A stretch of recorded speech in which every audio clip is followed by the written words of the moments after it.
నమస్కారం. Welcome to our channel. నేను సహస్ర. గత కొన్ని రోజుల నుంచి ఇండియా క్రికెట్‌లో ప్రపంచాన్ని సృష్టిస్తుంది. రీసెంట్‌గా ఉమెన్స్ సంబంధించిన ట్రోఫీ కూడా మన తెలుగు అమ్మాయి త్రిష గెలవడం, ప్రపంచవ్యాప్తంగా ఆవిడ కూడా మంచి పేరు సంపాదించుకున్నారు. ఇప్పుడు రెండోసారి ఛాంపియన్స్ ట్రోఫీ కూడా మన ఇండియాకి మూడోసారి గెలవడం అనేది కూడా హర్షణీయమే. మరి దీని గురించి మాట్లాడదాం. ప్రస్తుతం మనతో పాటు ఉన్నారు సీనియర్ అనలిస్ట్ అలాగే ప్రొడ్యూసర్ చిట్టిబాబు గారు. ఆయన అడిగి ఈ విషయాలు మాట్లాడదాం. నమస్కారం సార్. సార్ ముందుగా మనందరికీ కూడా కంగ్రాచులేషన్స్, ఇండియా గెలిచింది. సో ఎట్లా చూడాలి సార్? అంటే ఈ మధ్యన బాగా అన్నిట్లో కూడా ఇండియా క్రికెట్ వైజంగా బాగా గెలవడం చూస్తున్నాం కదా, ఎట్లా ఉంది? ఇండియాలో మిగతా దేశాల్లో ఒక దేశంలో 2 మతాలు ఉండొచ్చు, 3 మతాలు ఉండొచ్చు. మన దేశంలో అనేక మతాలు ఉన్నా కూడా క్రికెట్ ఒక మతం. అవును, క్రికెట్ హెస్ బికమ్ ఒక రిలీజియన్.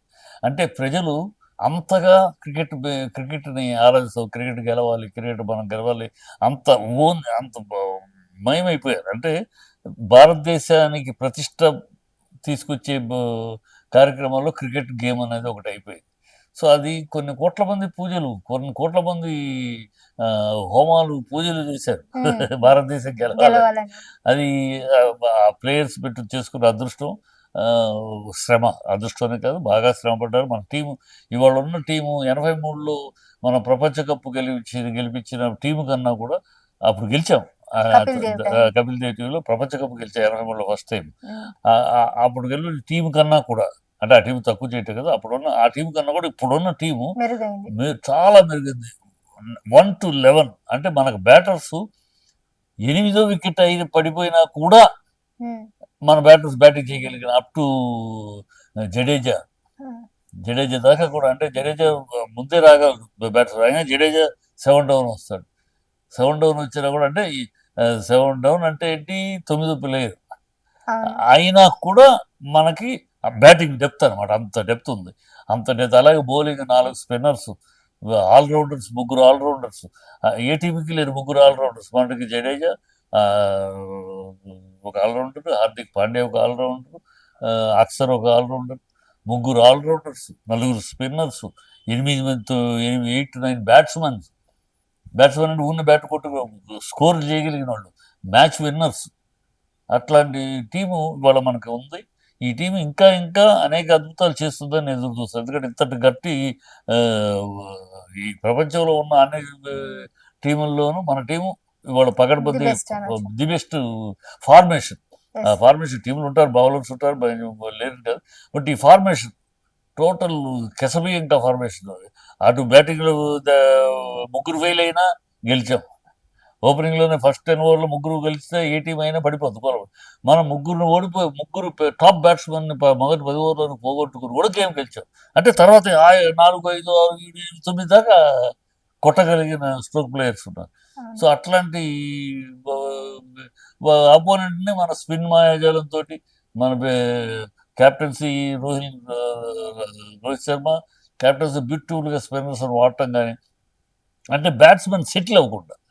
బ్యాట్స్మెన్ ఎప్పుడు కూడా ఏ బ్యాట్స్మెన్ అయినా, ఏ కంట్రీ బ్యాట్స్మెన్ అయినా కొంచెం ఆవిడ సెటిల్ అయ్యాడంటే ఎవరినైనా కొడతాడు. అందుకని బ్యాట్స్మెన్ సెటిల్ అవనివ్వకుండా బౌలింగ్ మార్పులు చేస్తూ, స్పిన్నర్ ఒక సైడ్ పేస్ బౌలింగ్, మళ్ళీ స్పిన్నర్స్ ఆయన నుంచి ఏంటికి మారుస్తూ బ్యూటిఫుల్గా కెప్టెన్సీ బ్రహ్మాండంగా చేశాడు.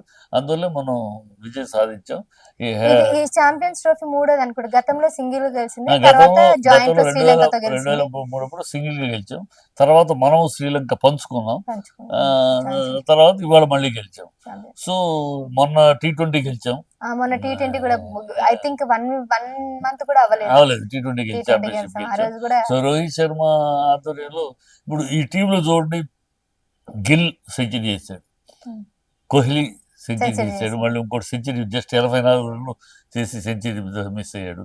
మిగతా వాళ్ళందరూ 3 మ్యాచ్లోనూ 50 చేశాడు, శ్రేయస్ అయ్యారు. అక్షర్ పటేల్ 30-40 చేస్తాడు. జడేజా అవసరమైనప్పుడు మొన్న విన్నింగ్ షాట్ కూడా కొట్టాడు. కేఎల్ రాహుల్ 7వ 6 డౌన్కి వచ్చి 7వ వికెట్కి వచ్చి చివరి దాకా బడే లాకెళ్ళగలిగాడు. అలాగే హార్దిక్ పాండ్యా లాస్ట్ మినిట్ రావడం, టప్ సిక్సర్ లేపటం. సో ఫార్మేషన్ ఆఫ్ టీమ్ చక్కగా ఉంది వాళ్ళ. అందరూ మంచి అండర్స్టాండింగ్లో ఆడుతున్నారు టీము. రోహిత్ క్యాప్టెన్సీకి హ్యాట్స్ ఆఫ్. సార్ ఇప్పుడు వరల్డ్ కప్ కూడా మనం ఎన్నిసార్లు గెలిచాం సార్ ఇప్పటి వరకు? మనం ఇప్పటివరకు 2 సార్లు గెలిచాం. 83లో ఒకసారి గెలిచాము. తర్వాత మనాడు ధోని క్యాప్టెన్సీలో 2011లో 2011 సార్లు ఒకసారి గెలిచాము. గెలిచాం. మళ్ళీ ఈ టీమే మళ్ళీ మూడోసారి తీసుకొస్తే ఈ టీం తీసుకురావాలి. ఈ టీంకి అంత యంగ్స్టర్స్ ఎవరు అంత ఇప్పుడు కోహ్లీ యంగ్స్టర్స్ కన్నా 36 ఏళ్ళు వచ్చినా యంగ్స్టర్స్ కన్నా ఫామ్లో ఉన్నాడు. యంగ్స్టర్స్ గా ఫీల్డింగ్ విషయంలో కానీ, రన్నింగ్ విషయంలో కానీ, స్కోర్లు చేయటం విషయంలో కానీ ఇంకా కుర్రాడు కన్నా అతను 36 ఏళ్ళు అంటారు లేదు, ఇంకా 26 ఏళ్ళు అంటే ఆడుతున్నాడు. So team experience and youngsters match winners తోటి కూడిన ఒక కాంబినేషన్లో ఉంది. మళ్ళీ రేపు రాబోయే వరల్డ్ కప్ కూడా మన ఈ టీం గెలుసు గ్యారెంటీ కొట్టుకొస్తుందని నమ్మకం ఉంది. ఎందుకంటే ఆప్షన్స్ కూడా ఎక్కువనే. మనం ఇంకా ఒకవేళ ఎవరైనా గాయపడినా ఈ 11 మందిలో ఇప్పుడు ఆడిన 11 గాయపడినా ఆల్టర్నేటివ్ అంత స్ట్రాంగ్ గా మరొకరు రెడీగా ఉన్నారు మనకి, ఉన్నారు టీంలో ఇండియాలో. వాళ్ళకి అదృష్టం. ఈసారి ఖచ్చితంగా మనం గెలుస్తాం వరల్డ్ కప్. అంటే ఇప్పుడు యాక్చువల్గా మీరు అన్నట్టు కోహ్లీ మధ్యన రిటైర్మెంట్ అని అన్నారు కదండి, మళ్ళీ ఎవరు అనలేదమ్మా. వాళ్ళు ఎవరో పిచ్చోళ్ళు ఆయన 4 మ్యాచ్లు కొట్టకపోతే రిటైర్ అవుతారు. ఇప్పుడు ప్రతి మ్యాచ్ సెంచరీ కొట్టాలని ఎదురుతలేము. కోహ్లీని రోహిత్ శర్మని మొన్న అన్నారు, మొన్న గెలిపించింది రోహిత్ శర్మనే కదా, Rohit Sharma.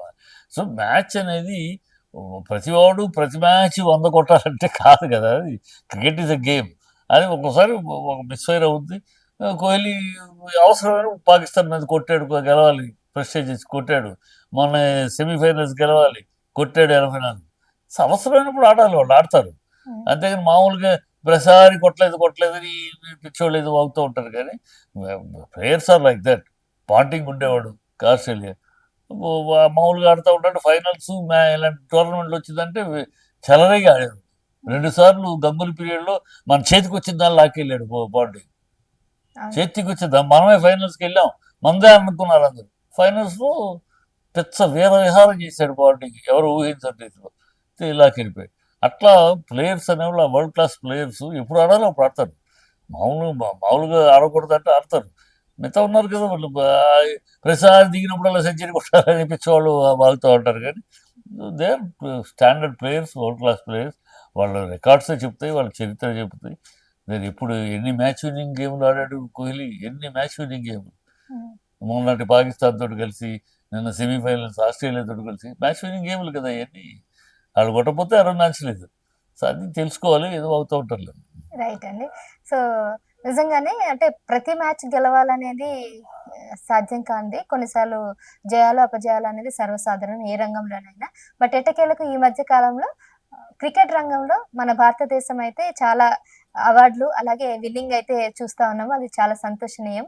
So thanks for that. India టీమ్కి మరొకసారి హ్యాట్స్ ఆఫ్ చెప్తే ఈ వీడియో క్లోజ్ చేసేద్దాం. Thank you sir.